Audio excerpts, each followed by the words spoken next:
With the latest release of Rick and Morty Season 8, it's time to stop and rank every season from the worst to the best. And so, starting things off with the bottom at number 8, I have Season 5, better known as the Incest Season. I love the season premiere with Mr. Nimbus, and the last 3 episodes are top tier Rick and Morty. I'm also a big fan of the Thanksgiving episode, but everything else is either mid or utterly disgusting.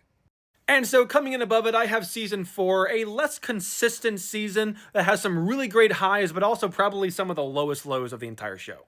From here on out, I think every season is a banger, but I am going to put the newest season, Season 8, right here at number 6.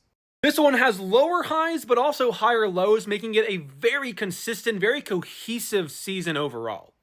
I did put out an episode ranking for Season 8, as I do for every season of Rick and Morty, on my YouTube channel, so go check that out if you want a deeper dive into why this is such a cohesive season.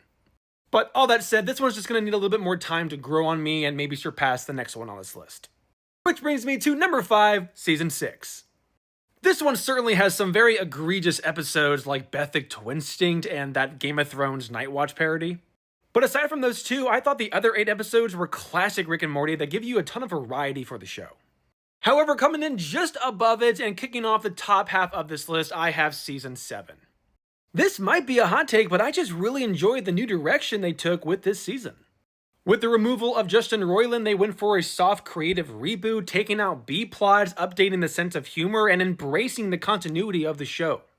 Aside from maybe Rise of the Numericons, I thought every episode contributed value to the season overall, and they gave us some show-stopping canon events with Rick Prime and Evil Morty. But I would be hard-pressed to change my top 3, which starts with the one that started it all, Season 1.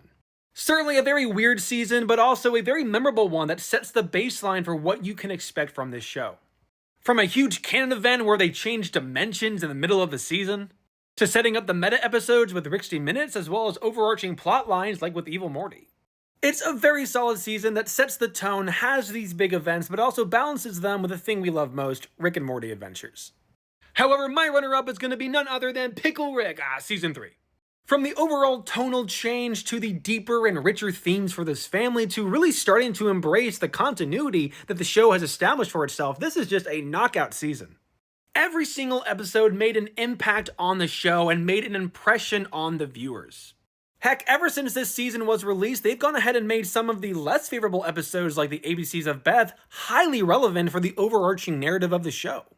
There are certainly weak points, but it's hard to say that this season doesn't have the highest of highs from the show so far.